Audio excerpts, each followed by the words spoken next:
Bonjour à tous les amis, alors pourquoi j'ai acheté ma Tesla Model Y? Parce que je savais que je pouvais faire comme la Kia EV6, avoir les fameuses palettes régénératives qui permettent de régler l'intensité du freinage, donc de 0 à 100% grâce au sexy bouton. Je vous montre tout ça tout de suite. Alors là, pour vous montrer, j'ai la régénération qui est à 0.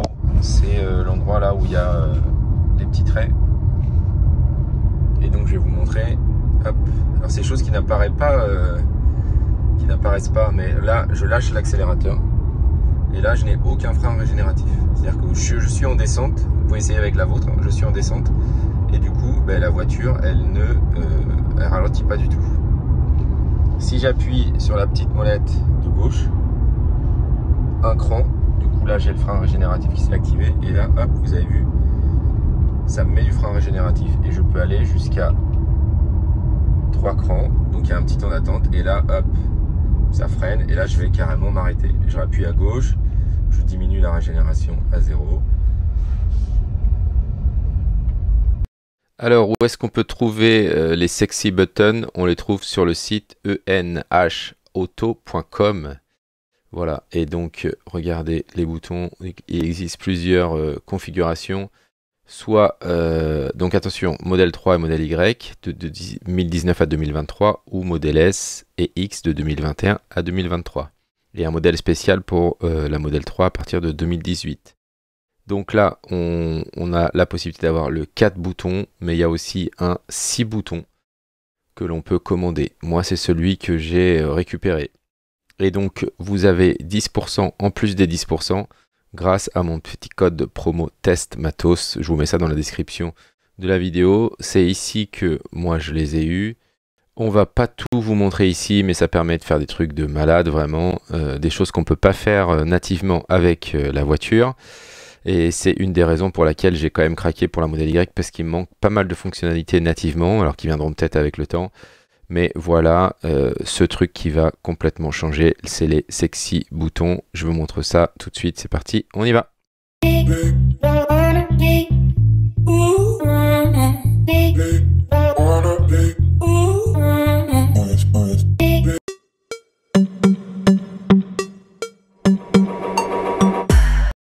Alors c'est parti pour le déballage.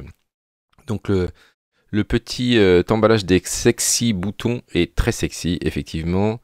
Là, ils sont noirs et blancs. Donc, on a le pack 6 boutons. Donc, on a cette possibilité de les mettre n'importe où. Les boutons, chaque bouton peut mettre en avant plusieurs fonctions. Et donc, on peut après changer les fonctions. On n'est pas obligé de les attribuer une fois pour toutes. Donc ça c'est assez sympa. On peut aussi utiliser son smartphone, alors son vieux smartphone ou son nouveau smartphone pour faire un petit écran d'affichage comme ça.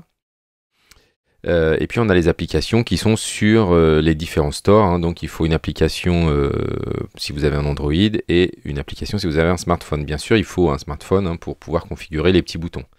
Donc on a ici le package avec les 6 boutons, avec derrière un petit autocollant qui va permettre de le fixer n'importe où. Alors on n'est pas forcément obligé de les fixer. Voilà.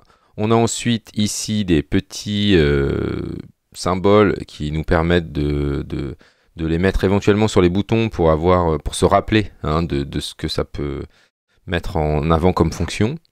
Mais c'est pas obligatoire. Ensuite dessous vous avez des petits caches qui se mettent autour et qui sont blancs. Donc il y en a aussi des noirs. Mais c'est pour mettre c'est pour mettre un petit côté fun. Et puis on a ici une petite prise pour rabouter le fil et prolonger le fil et mettre un petit lecteur OBD2 spécifique qui est fourni avec les sexy boutons. Voilà, donc on va le brancher comme ça. Et sur la voiture, sur la partie arrière, on va pouvoir brancher ce petit bout là pour faire un peu comme une rallonge. Et puis on a ce petit support ici qui va nous permettre d'ouvrir l'arrière du cache dans lequel on a tout ça. On va connecter l'OBD au téléphone et à l'application, ce qui va nous permettre ensuite de configurer tous les boutons. On va vous montrer ça maintenant, c'est parti, on y va.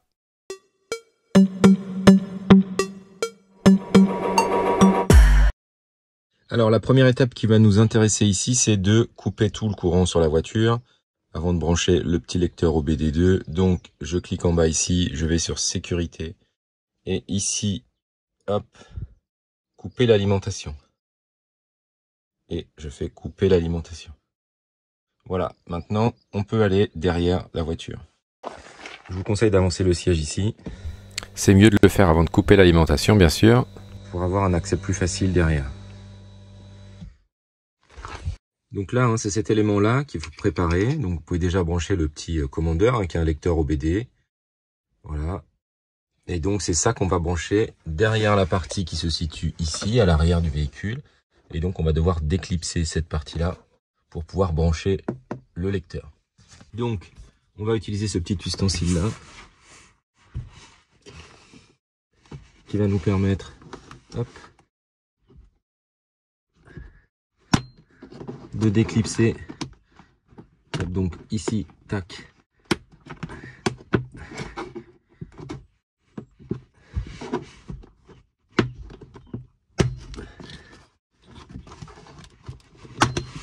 Voilà.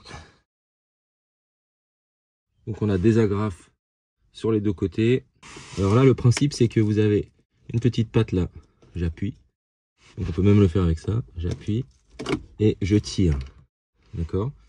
Et ensuite, on va clipser ce petit dédoubleur. Hein. Donc on peut pas se tromper, c'est impossible. Regardez, hop. Si je veux mettre ça là,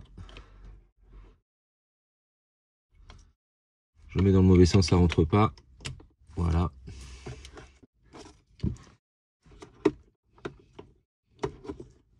Hop. Alors là, il n'y a pas beaucoup de place du tout. C'est vraiment tout petit, tout petit.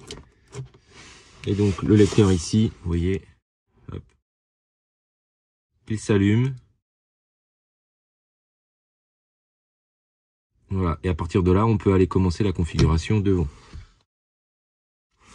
On peut imaginer, hop, le remettre. Mais il va falloir laisser le petit lecteur dehors. Donc moi, je vais le mettre sur le côté droit.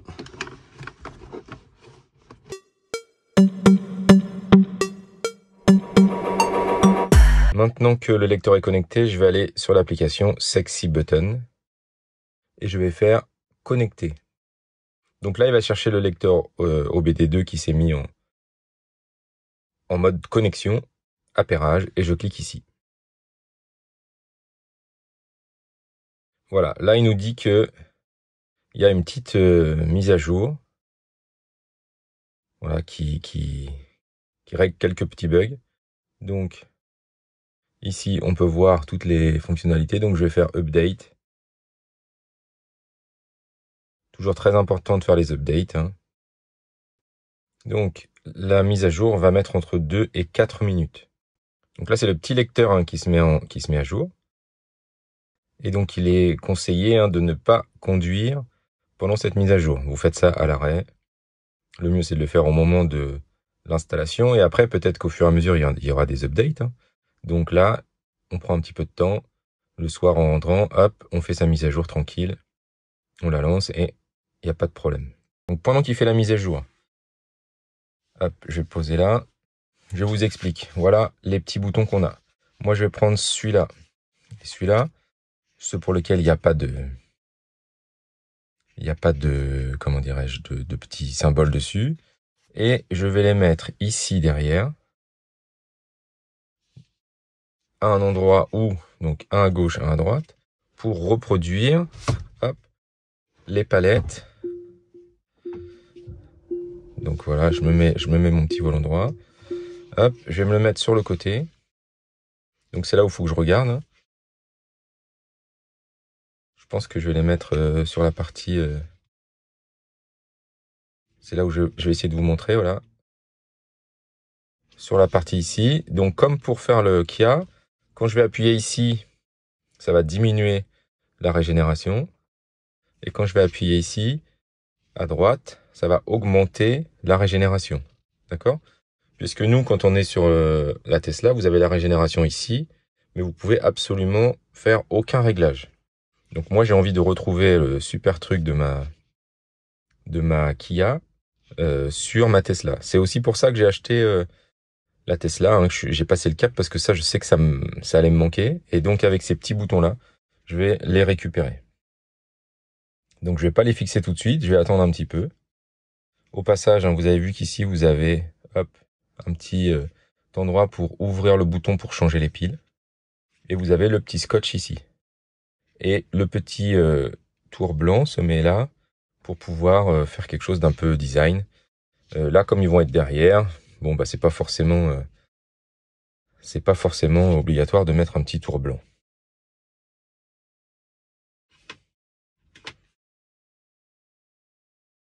Donc, la mise à jour est bientôt terminée. Voilà. Donc, nous, ce qu'on veut faire, c'est prendre ce petit bouton qui est là. OK, et l'ajouter là. Donc, on va le mettre sur le premier. Donc, c'est hyper simple. J'appuie, je reste appuyé. Et lui, il va l'appairer automatiquement. On recommence. Voilà. OK. Donc là, par défaut, il nous dit, c'est pour ouvrir, je vous montre, la boîte à gants. Bon, moi, je veux pas ça. Donc, il suffit de cliquer dessus. Et ensuite, voilà, je vais dans Regenerate Braking. Et là, en fait, il y a plusieurs possibilités. Soit je le mets à 0. En fait, je veux que quand je clique, 0% de régénération. Soit quand je clique, 25%. Soit quand je clique, 50%. 75, 100, vous avez compris. Donc 100, c'est standard. Soit, et moi, c'est ça que je vais utiliser. Up. Donc quand je clique, plus 25. Donc ça, c'est pour le partie droite. Et sur la partie gauche, quand je clique, moins 25. Voilà un peu le principe. Donc step up ou step down. Donc celui-là, c'est down. Voilà. Et je fais save. Donc quand je vais appuyer là, hop, moins 25. Donc cette chose-là, hein, c'est pas possible de le faire avec... c'est pas possible de le faire par défaut avec une Tesla. Je prends le deuxième bouton. Je l'ajoute ici.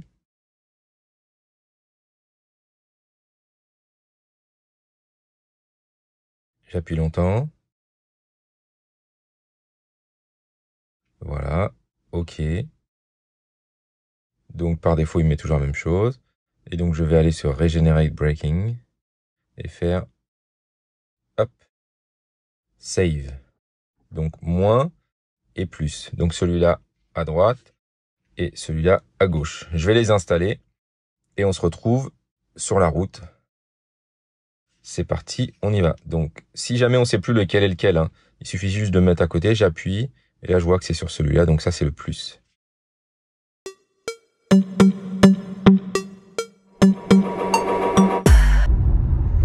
Alors là, pour vous montrer, hein, j'ai la régénération qui est à 0. C'est l'endroit là où il y a des petits traits. Et donc je vais vous montrer. Hop. Alors c'est des choses qui n'apparaissent pas, mais là je lâche l'accélérateur. Et là je n'ai aucun frein régénératif. C'est-à-dire que je suis en descente. Vous pouvez essayer avec la vôtre. Hein, je suis en descente. Et du coup, ben, la voiture, elle ralentit pas du tout. Si j'appuie sur la petite molette de gauche, un cran, du coup là j'ai le frein régénératif qui s'est activé et là hop, vous avez vu, ça me met du frein régénératif et je peux aller jusqu'à 3 crans, donc il y a un petit temps d'attente et là hop, ça freine et là je vais carrément m'arrêter. Je rappuie à gauche, je diminue la régénération à 0. Donc on se retrouve exactement avec le même principe que chez Kia, qui est quand même un gros point fort. Ici j'appuie à gauche, donc sur le petit bouton qui est derrière, et j'ai la régénération à 0. On le voit ici. Malheureusement pour l'instant on ne le voit pas sur l'écran, hein. Je crois qu'on le verra jamais, mais on peut le voir si on met son smartphone là. Alors moi j'ai pas de support, mais avec un petit support ce serait mieux. Et si j'appuie ici à gauche, à droite pardon, eh bien j'ai ma régénération qui augmente. Voilà. Et donc je peux, pendant que je suis en train de conduire, là je l'ai mis à 0, vous allez voir petit à petit, hop, ça me l'enlève, je suis en descente, et donc la voiture elle accélère. Voilà, donc ça c'est vraiment un point que moi j'adorais chez Kia, et qui n'existe pas chez Tesla, sauf que grâce à ce petit système, eh bien c'est tout à fait possible de retrouver les palettes. Et c'est même mieux, je dirais, parce que là les boutons ils sont vraiment collés au volant, hein, sur Kia c'est il y a un petit peu d'espace entre la main et le volant, Et là, il n'y en a pas du tout. Donc c'est vraiment super intéressant dans certains points de forcer un peu le système régénératif ou au contraire de le laisser en roue libre. Voilà, alors il y en a après quand ils font ça, ils s'amusent à faire des tests. Hein. Est-ce que on consomme moins en mettant 0 le régénératif ou en le mettant à 100%? Voilà, ça c'est une bonne question. Alors il y en a qui ont fait des tests, ils arrivent à avoir moins de consommation quand il n'y a pas du tout de frein régénératif. Vous avez vu là, je suis en train de monter et je n'utilise pas du tout de... J'appuie pas sur la pédale, alors que si j'avais le frein régénératif, j'aurais été obligé d'appuyer sur la pédale. Alors là j'appuie, hein, mais il y a des petits moments comme ça où si on anticipe beaucoup, hein, si on n'est pas dans le flux, eh bien c'est assez intéressant d'enlever cette régénération automatique. Donc en ce qui me concerne, hein, moi je la mettrai comme ça, à 25%, parce que je trouve que c'est plus pratique, quoi. Ça permet d'avoir une conduite plus cool. Par défaut, Tesla, ça freine assez fort, hein, même si on met un réglage un peu intermédiaire, ça freine assez fort. Et là, du coup, je pense que ça va me permettre de consommer beaucoup moins sur les petits trajets, d'avoir cette régénération, pardon, à 25% uniquement. Après, ce qui est dommage, hein, par rapport à chez Kia, c'est que Kia, quand je freine, eh bien, il m'augmente d'abord la régénération jusqu'à 100% par exemple, et ensuite, si ça suffit pas, eh ben, il active le frein. Alors que là, ce n'est pas du tout le cas chez Tesla, malheureusement. Alors, petite update, hein. Au départ, je les avais mis ici sur le volant, mais comme le volant est chauffant, eh bien, il se retrouve tout de suite par terre, donc il faut le décaler sur la partie noire foncée. Et là, pas de problème, ça fait déjà 2 mois que c'est installé et ça ne bouge pas du tout. Voilà, c'est tout pour cette première vidéo sur les sexy boutons, comment transformer sa Tesla en Kia EV6, mais il y a encore plein d'autres fonctionnalités cachées et bien sûr, abonnez-vous à la chaîne pour suivre tout ça si cela vous intéresse bien sûr, et je vous dis à bientôt.